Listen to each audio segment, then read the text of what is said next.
Eh bien, bonjour Phnom Penh. Aujourd'hui, je suis aux abords du Central Market, donc le marché central, plus communément appelé le Phsar Tom Thmei, construit de 1935 à 1937 sous le protectorat français pour désengorger le marché donc, qui existait à l'époque, qu'on appelle aujourd'hui le Vieux Marché, entre autres. Donc, je vais vous montrer quelques vues extérieures et ensuite on ira se balader à l'intérieur. Architecture art déco absolument remarquable, inspirée du marché de Leipzig en Europe, du marché de Bentei à Cholon à Saigon, Ho Chi Minh, et construit par l'architecte français Jean Desbois. Et lors de la reconstruction et de la rénovation donc de 2009 à 2011, il a été décidé d'installer des stands en dur pour tous ces vendeurs supplémentaires qui, au fil du temps, s'installaient le long du marché. Donc voici l'entrée principale du marché central.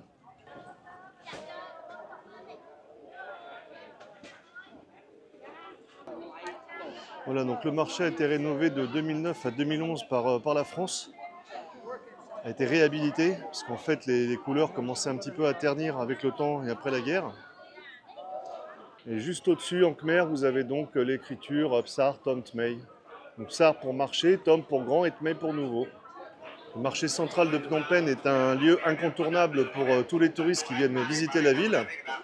Donc là, je suis tombé en plein sur un gros groupe, donc ça va être un peu comique, hein, parce que les gens restaient groupir en général. Donc j'arrive devant la tour de l'horloge.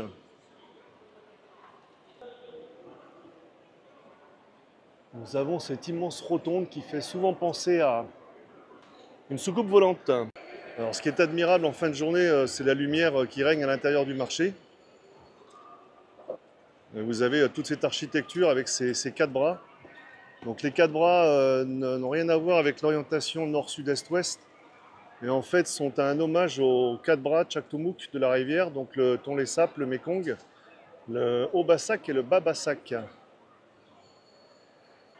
Une belle idée de cette merveille d'architecture.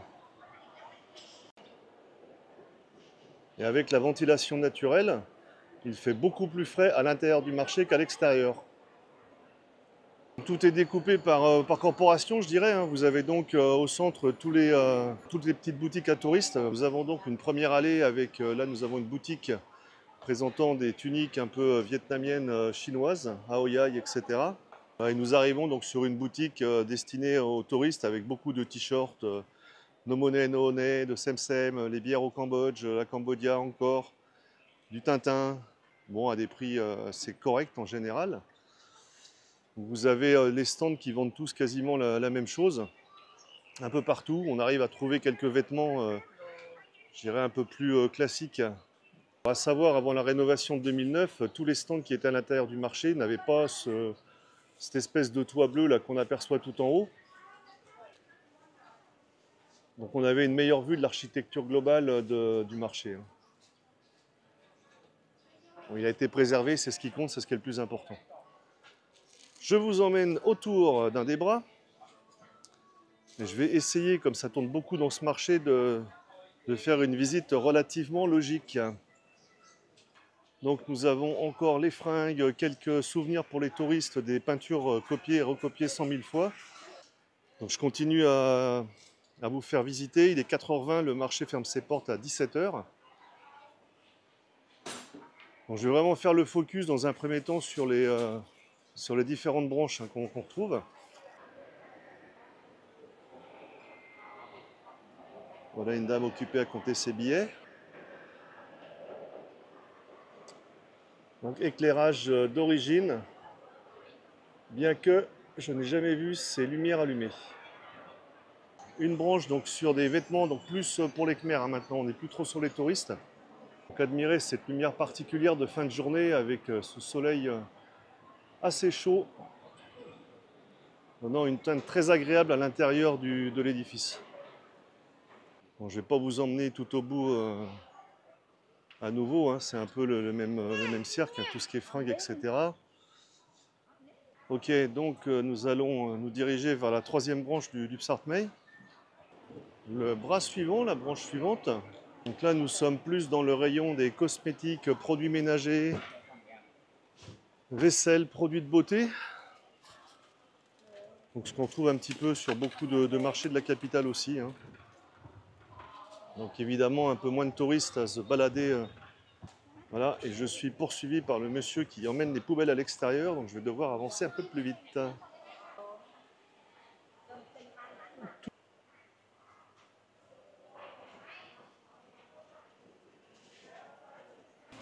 Donc je vous emmène voir la dernière partie, la dernière branche du marché. Ah, vous avez un bijoutier ici, donc qui fait les bijoux sur mesure, qui les façonne, or, argent, selon. Donc, beaucoup de bijoutiers aussi au marché central. Donc je vais activer le pas afin d'accéder à la quatrième branche, on va le faire par là. Ça, vous allez avoir une autre vision de l'architecture extérieure et des portes d'entrée. Alors là, comme on a déjà pas mal tourné, je suis incapable de vous dire si je suis au nord, sud-est, ouest. Je jette un œil, on est au sud. Voilà, donc c'est l'entrée sud. Sok Sabai. Je retrouve des amis de la sécurité avec qui j'ai fait une petite fête assez récemment au marché. Nous arrivons sur la partie électronique. Donc là, vous trouvez beaucoup de contrefaçons chinoises, tout ce qui concerne audio, écouteurs, wireless, etc. Vous avez une partie de cette branche avec donc tous ces vendeurs, trépieds photo, couteaux, copies de Maglite, etc., etc. Vous avez des trépieds photo, vous avez des casques aussi derrière. Direction maintenant les abords du marché, les extérieurs et les abords du marché. Voilà, je ne sais pas ce que vous en pensez. Si vous connaissez, bon, ben ok, je pense que je n'ai rien à ajouter, mais pour ceux qui découvrent ces images pour la première fois, j'aimerais bien avoir quelques commentaires. Cette partie abritait les jardins à la construction du marché central. Alors il serait intéressant de savoir en quelle année les premiers commerçants sont arrivés, années 60 ou après la guerre, j'en ai absolument aucune idée. Nous arrivons vers le ravitaillement. Donc les stands de nourriture, fruits, légumes, poissons, viande, poissons séchés, fruits secs, etc., etc. Nous avons donc un stand de poissons séchés, poissons très prisés en général par les Asiatiques.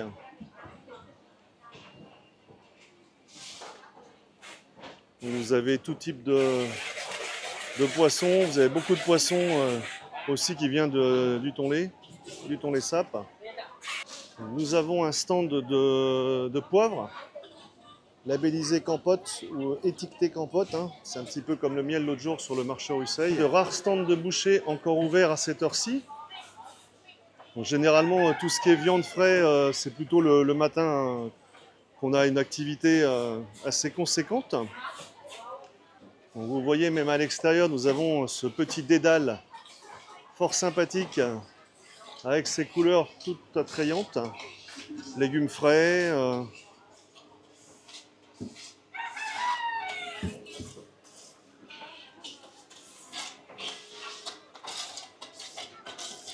Voilà, nous avons un adepte de TikTok. Monsieur donc, qui prépare le lait de coco en râpant la noix dans une machine spécifique. Donc ce genre de métier, nous l'avons un petit peu sur tous les marchés de la capitale. Je vais essayer de vous montrer un petit peu comment ça se passe à l'intérieur.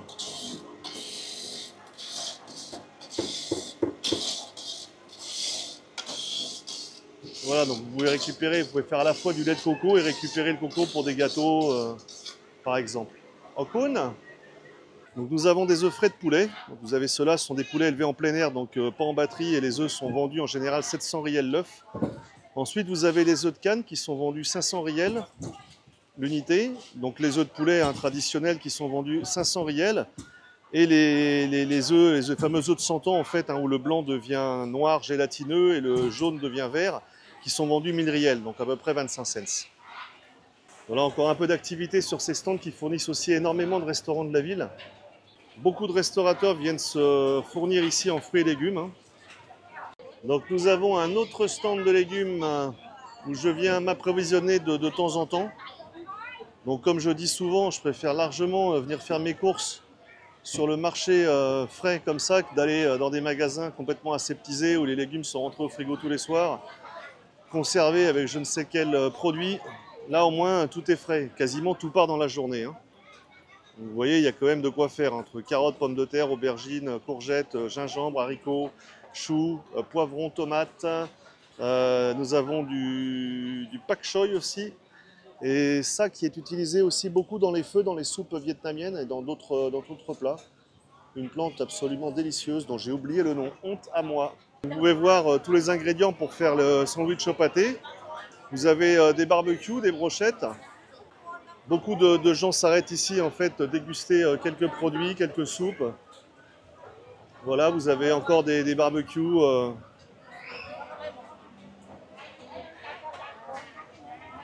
Donc, tout le long de cette allée, hein, beaucoup de petits restaurants.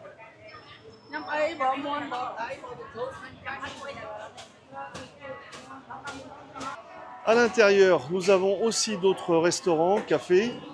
Donc beaucoup, je viens de vous l'expliquer, ferment.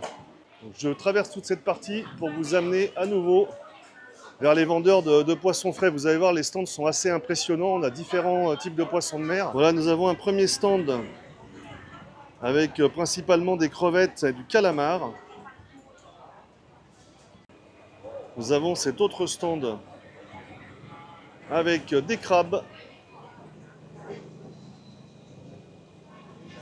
du calamar, des crevettes. Et nous avons d'énormes araignées de mer dans les aquariums.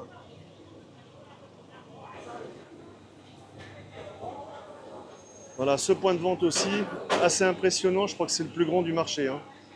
Donc vous avez des espèces de palourdes, de clames, bigorneaux, du calamar. Alors les fameuses demoiselles du Mékong aussi. Du crabe, des crevettes. Il y a un poisson assez impressionnant, je vais vous le montrer. Voilà, nous avons même des poissons de bonne taille. Super poisson de mer. Alors, je ne suis pas un spécialiste non plus du poisson, donc je ne pourrais pas vous donner tous les noms, hélas. Alors, vais-je avoir le temps et le timing de vous montrer les derniers types de stands aux abords du marché? C'est une bonne question. Nous avons aussi des couturières et couturiers. En train de préparer une belle robe. C'est vrai que les Cambodgiens aiment beaucoup porter de jolis vêtements pour différentes occasions, hein, que ce soit des mariages, des réunions de famille ou des réunions plus officielles au niveau du travail. Nous avons un stand de peinture, bon, ben, je vous montre, de peinture, quoi.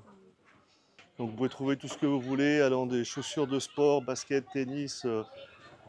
Donc à tous les prix, vous avez différents types de chaussures. On va dire pour une tongue en plastique, on doit tourner à 5 ou 6 $. Et pour des chaussures de sport, on peut aller à 30, 40 $. Donc certaines sont assez intéressantes et beaucoup sont aussi des copies. Voilà, vous avez aussi des escarpins pour demoiselles. Nous avons un petit stand de Tecampe, donc du jus de canne, vendu généralement entre 1000 et 2000 riels le verre. Et vous avez ça avec du jus d'orange, un petit peu de sucre, c'est vraiment délicieux pour se désaltérer. Donc je vous montre un petit peu le principe.